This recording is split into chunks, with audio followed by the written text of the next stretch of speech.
FiftyForward Exchange, a new video series produced by Nashville nonprofit FiftyForward. The goal of FiftyForward Exchange is to exchange important information to the community, information that's important to older adults. And along the way, we'll meet some really great people. I'm Sallie Hussey. It really is a joy for me to be the CEO of FiftyForward. I am socially distancing here today with our very first, our inaugural guest, Vanessa Hickman, who also happens to be a longtime board member of FiftyForward. Vanessa, I'm thrilled you're here with us today. And I'm delighted to be here, Sallie. Thank you. Thanks for joining us. So, Vanessa and I are going to have a discussion today about race and systemic racism. And I really am thrilled that you are here. In addition to being a phenomenal community leader, you are also the Assistant Vice President of Technology at Nashville Airport Authority. So you have a lot of great information to impart, some wisdom to impart today. So what do you say we just get right to it? Let's do it. Okay, great. Vanessa, I've learned so much from you over the last really just year and a half that I've been here at FiftyForward. You're just an amazing leader. You know, you and I have talked a little bit. You're a strong, talented businesswoman, and we both, you know, grew up in some ways, had some very similar experiences. I imagine probably as young girls we had some very different experiences too, though. Yeah. So can you maybe talk about how some of your experiences growing up had an impact on you now as a strong female black leader? Well, I thank you for being here. And yeah, our lives probably were. We should, you know, kind of talk about it and see. But I grew up in a very nurturing community. You know, we all knew each other. My neighbors, in fact, had permission to chastise me, which would be worse when my parents got home if I didn't behave well. But probably just like you, your parents taught you how to cross the street and warned you about ways to be safe. Mine always made sure that I was in a group. I shouldn't travel alone, and I shouldn't be out alone at night. I never really thought about that as a child, what that meant. It was about safety. When I got older, I understood it was about staying alive. But as a child, they didn't say you could get killed. It was do these things and be safe. So, you know, it's a pretty normal childhood. You don't think about those things until it's introduced to you. So one memory I have is, you know, at Easter, you probably got all dressed up at Easter and was excited. You know, the Easter basket and the Easter frock, and I wore gloves. Did you wear gloves? I did not, but I remember having a really bad hat. Well, we had to wear hats, but we went shopping. The place to shop, there weren't malls when I was growing up. But Robert Hall was the place that everybody shopped. It was like the Kastner Knot for this area of Virginia Beach. And so we went to pick out our Easter frocks, and I'm excited, and I want to try on my dress. And I got stopped and was told that I couldn't try it on. And I didn't understand, and my mother, you know, she knew, but she kind of pulled me to the side. She said, well, we'll just buy it, and, you know, we'll take it home. It's like, well, what if it doesn't fit? So what she did as a survival strategy, she always got a size that was maybe a little bit big. And she was great at alterations. There are 6 kids, you learn to do that. But we couldn't return. We couldn't try it on. And, you know, that's kind of how it was.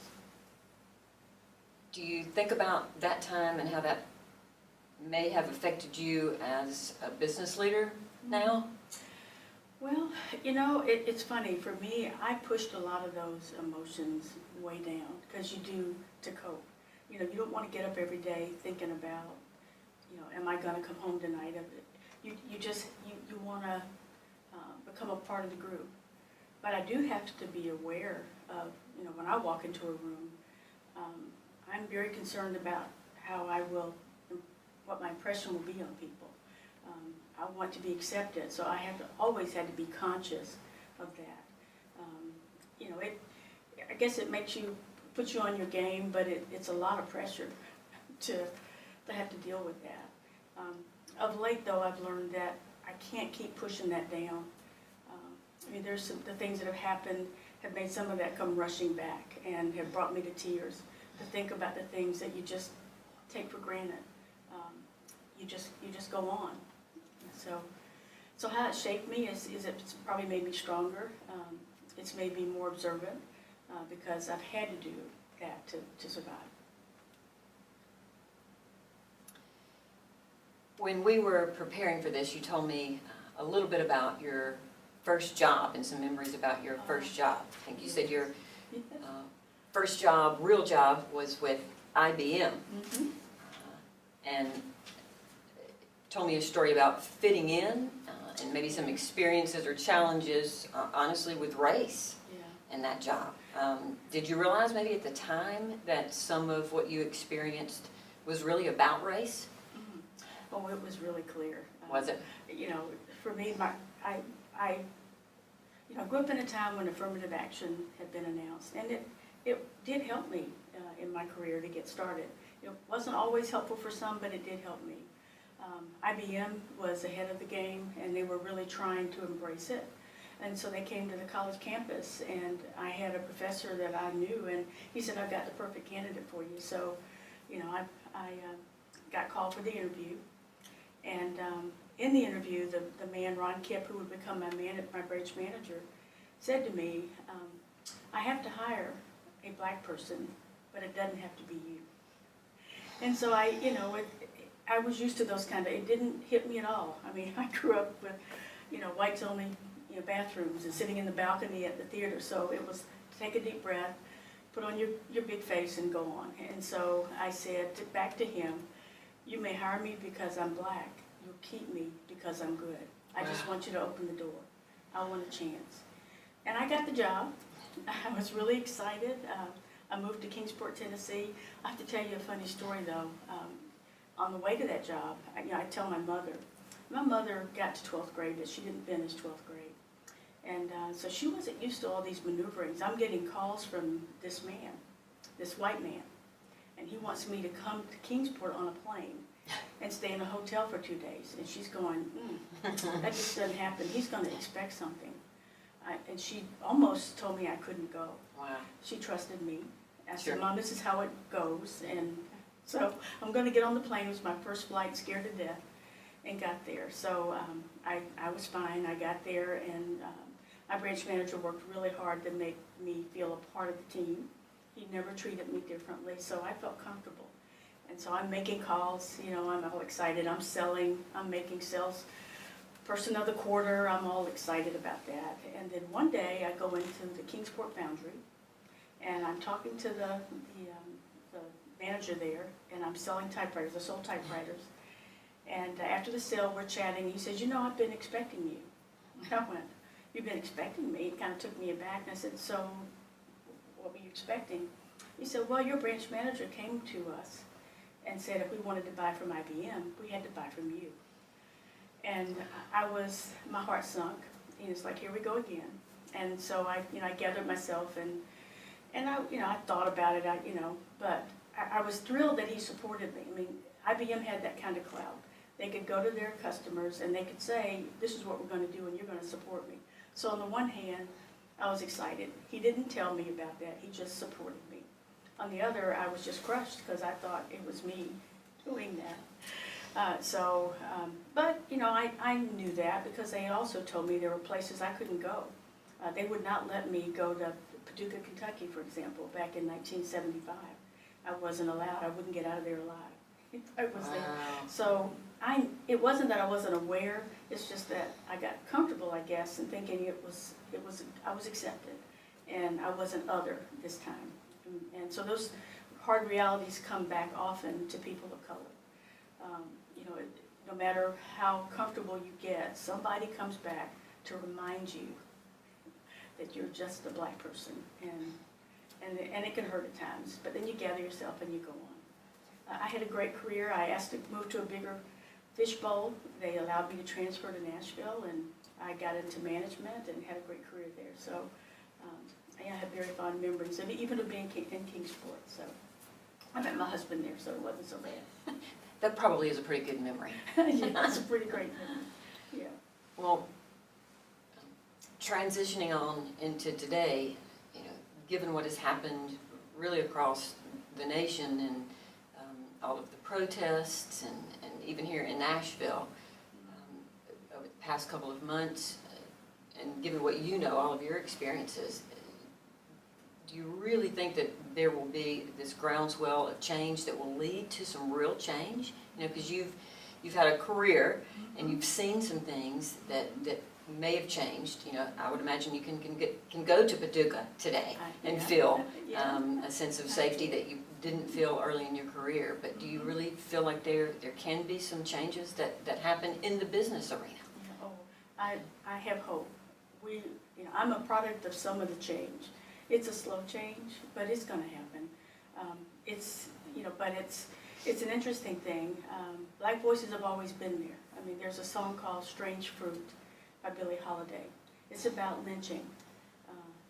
In the South, there's strange fruit that hangs from trees. That was about lynching.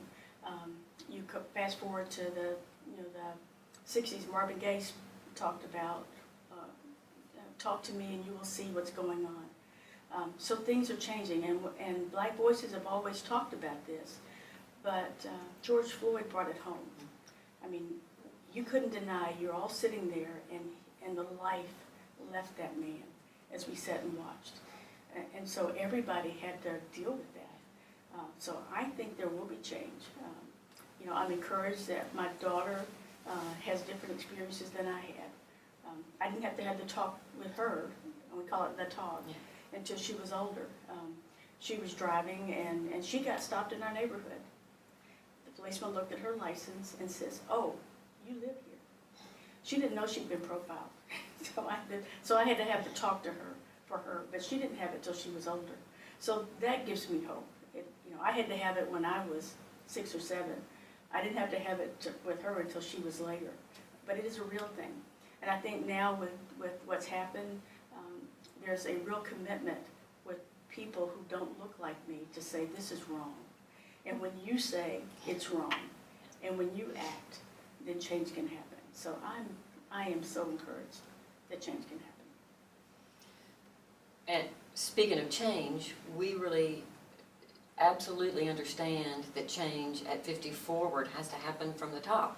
You're at the top on the board, a strong Black female business leader, and there is systemic racism, with systems. And as we circle back around to 50Forward, I do know the responsibility is on me as the CEO to make sure that we understand what those systemic racism issues and challenges are for us as an organization and break down those barriers. It's got to start at the top and with me, and I want to make sure that I really address those and handle them. But as a board member, I want to know if there are tidbits you might impart, wisdom you can give to me and say, here's what you need to watch out for, Sallie, and here's what I want to share with you today. Yeah, well, what I want to share with you, and I applaud you, this is a start. This is what we got to do. These are tough conversations. Like I said, I pushed a lot down, and the reason I did is I didn't think that people would want to hear it. I didn't think they could understand. And so I didn't want to come across, as this angry Black woman. So I would just snuff it down. Well, now you and I have got to talk about our experiences. Yours are different than mine. I think we talked about proms and things like that. But I think we can learn from that. So meeting a person who doesn't look like you, having those conversations, and in the comfort of a friendship, you ought to be able to say, tell me about your walk, and why is that different for you? And I don't understand, help me. And having that open dialogue makes all the difference in the world. So we've just got to have those conversations.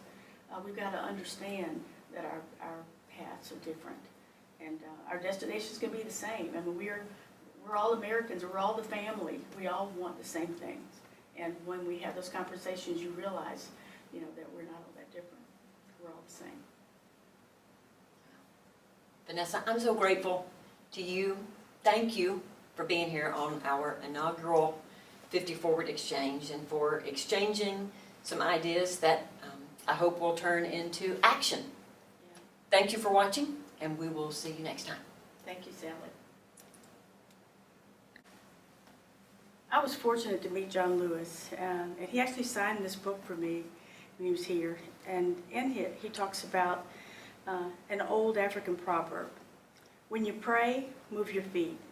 As a nation, if we care for the beloved community, we must move our feet, our hands, our hearts, our resources to build and not to tear down, to reconcile and not to divide, to love and not to hate, to heal and not to kill. In the final analysis, we are one people, one family, one house, the American house, the American family.